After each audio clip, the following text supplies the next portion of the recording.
Hello, everybody. Thanks again for tuning in to Red Pill Philosophy. Today I'm joined by Professor Anthony Davies, and he kind of knows a great deal about the whole student loan issue. He specifically knows a lot about economics and stuff like that, and obviously today with the incredible amount of government intervention in college, in university in general, it's a shame. But the fact of the matter is that college is directly interwoven into what some call a college bubble, could prove to be very sobering and potentially destructive for the overall college industry. So, Anthony, if you could, just for my audience, could you kind of generally summarize like what the state of the college bubble is nowadays, and how things are going economically speaking? Yeah, so there are some economists, and I don't know enough about this to comment, so I'm just going to repeat what I've heard. Right.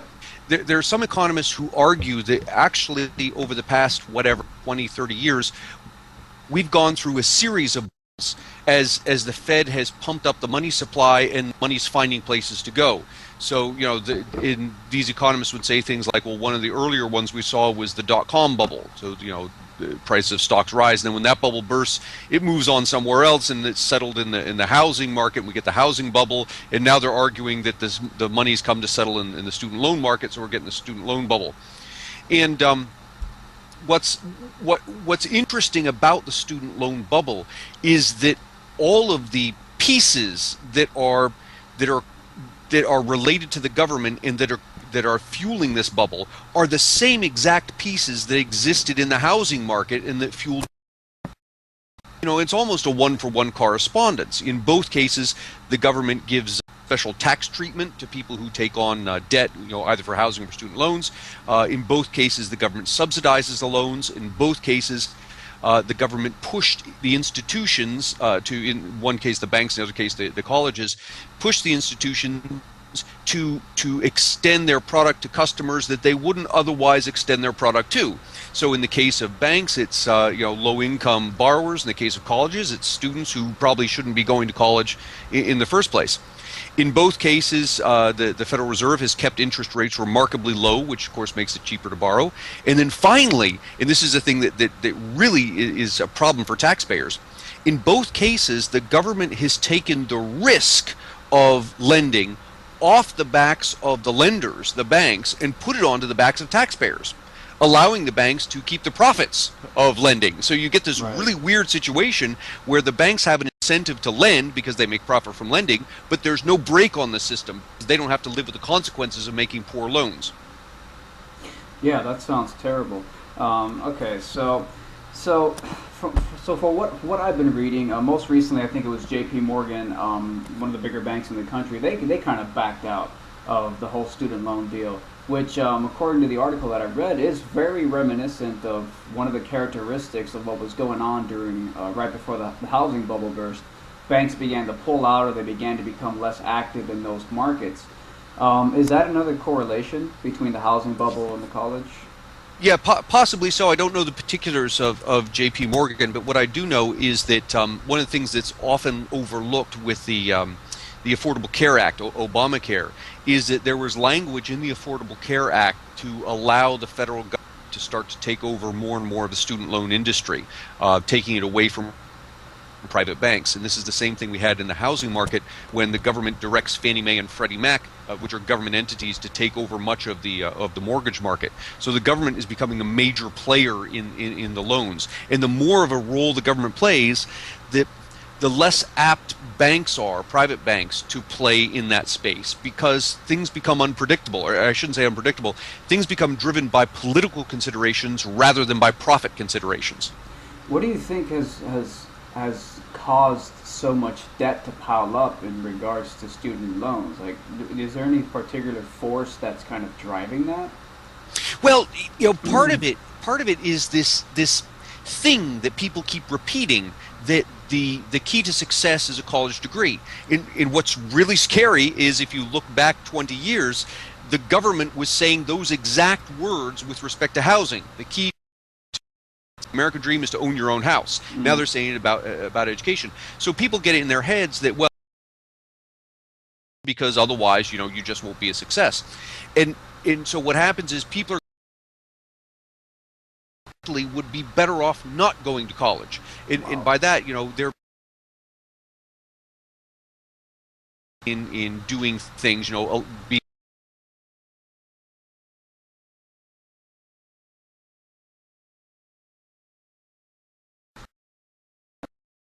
it's not the case that one is better than the other. They're different skill sets.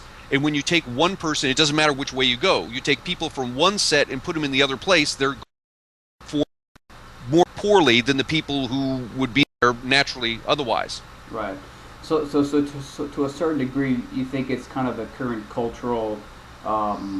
the cultural ambition, the cultural dream that going to college is what you're supposed to do. So people are kind of like in this. I wouldn't want to say a trance. It seems like too tough of a word, but I mean, Jesus Christ, if people are going to go into hundreds of thousands of dollars of debt in some cases, even if it's not good for them, I might even go as far as to call it a trance. But that does make sense to me to a certain degree. Um, it seems almost hard to believe that we would get to this level. I think student loan debt has surpassed credit card debt, if I remember the numbers correctly, which is just startling. Um, is it inevitable that the student loan bubble, if there really is one, or if it really is going to burst? Do you have any possible predictions or understandings of how it might play out if it does burst? Yeah, so it's all bubbles are going to burst. The question is when, right? So it's going to burst. I think it's going to look like the following. We're gonna reach a point. Who knows when? Could be 5 years, could be 10 years. My guess in these things is generally sooner than later. But we're going to reach a point where people, probably employers, start to look around and realize that they're paying top dollar for people who don't have the skills that they expected. And at that point, employers are going to reevaluate the value of a college degree in hiring. When they do that, the potential students, are going to turn around and say, well, why am I paying hundreds of thousands of dollars for a degree when the employer doesn't care one way or the other? And all of a sudden you're going to get an exodus out of the colleges, and you're going to start to see lots of colleges go bankrupt, just like we saw lots of banks go bankrupt. So, I mean, after the housing bubble burst, some say there was a direct connection between that and the recession. Do you think that the bursting of the college bubble will have any significant ramifications for the economy as a whole? Yeah, I think you'll get a recession, and the thing to remember about recessions, they're painted in the popular imagination as bad things, and clearly it's not pleasant to live through a recession. But remember what a recession is. It's everybody kind of stepping back and saying, okay, there's been a fundamental change here. Let's get our house in order. Maybe it's redirect my energies, stop studying psychology and start studying how to fix engines, or it's let's stop buying stuff, save up some money so that when the dust settles we can make better purchase decisions. Mm-hmm. So it's kind of everybody taking a breather, taking a time out. That's what a recession tends to be. And of course we're going to go through a recession. Now, the big question is, will the government step in? When the government steps in, it can't make a recession go away. All it can do is extend the pain. Remember when you're a kid and you pull a Band-Aid off? You want to take it a little bit at a time, and it hurts and it hurts and it hurts and it hurts. You're sitting there for 10 minutes pulling the damn thing off, rather than just tear the thing off. It's more pain if you tear it off, but it's over with quicker and you can get on with life. That's what we face with the recession. When the government steps in, it's like pulling the Band-Aid off one hair at a time, rather than just let the thing run its course. Yeah, it's interesting. I think it's the Keynesian model that tends to say that boom bust cycles are inevitable, or that it's a natural part of the modern economy. It does seem like, as you said, generally a recession is usually what happens when the reality of too many shitty decisions for too long basically kind of settle in. Right. Do you think recessions could be prevented in a more sober-minded society where people aren't using fiat illusory debt money to make a living or to purchase things? Do you think recessions could be avoided? I don't think recessions can be avoided, and they can't be avoided because humans are fallible. We make mistakes, we get caught up in euphorias, and as long as we're fallible, limited humans, you're going to see recessions. what we can do is not to make it worse by taking equal humans and directing them to to try and make the recession less. Right. Because they're not going to do that. The best that's going to happen is they don't do anything. The worst that happens is they actually make the recession worse than it would have been otherwise. Right. And I'll take a moment to say something good about Keynes here. Keynes is misrepresented by politicians. He says, look, when the economy goes into recession, this is a time for government to spend and get the ball rolling, right? And politicians will quote that. What they won't quote is Keynes' next statement. Return government spending to its original level. So politicians, jack up spending when the economy is down and leave it there. So when the economy goes up, no. So people, I could tell you, some who lose. Lower tier colleges are going to lose because those are the ones, ones without reputations. Those are the ones that people are going to flee from in droves. So they're going to be one loser. Another set of losers are going to be the students, the less skilled students, the less intelligent students who are pushed into college, find now that they can't get jobs and they're saddled with debt. And this is worse than what happened in the housing bubble. Here's why. If I'm a student and I've been, I've graduated college with $100,000 in debt and I can't find a job, I can declare bankruptcy, but under the current law, the bankruptcy, I cannot discharge my student debt. Unlike with housing debt, I could discharge this housing debt and get a do-over. I don't get the do-over with student debt. More than that, housing debt, when I bought the house and I can't afford it anymore, I can sell the house and... Are you still there? Yeah, can you... Oh, I'm sorry, my picture froze. All right, we're good. I can sell the house and make some money to try and pay off some of this debt. I can't do that with my education. I can't resell my education. I'd ask you if Fannie Mae had any role in this. Right. So the role of both Fannie Mae and Freddie Mac, I mean, they're both kind of the same animal. And the role that they played in the housing market was they went and took government money and bought mortgages from banks. Right. So the game would work like this. Normally, a bank sells or loans money to someone who wants to buy a house. Mm-hmm. So the game is the bank gets the interest from the mortgage, and that's good news. The bad news is if the person can't pay the mortgage off, the bank is stuck holding the bag there. Right. So the banks, because of this dual incentive, the banks have incentive to loan prudently, right? They loan enough to make a profit, but not so much that they have lots of risk. So Fannie Mae comes along and using taxpayer money says to the banks, hand us your mortgages, we'll pay you for them. That'll give you money that you can go out and loan some more. So what happened was Fannie Mae and Freddie Mac turned the banks, changed them from being banks into being effectively middlemen, used car salesmen, right? They didn't have, the banks could make money by loaning out to people without having to hold on to the risk.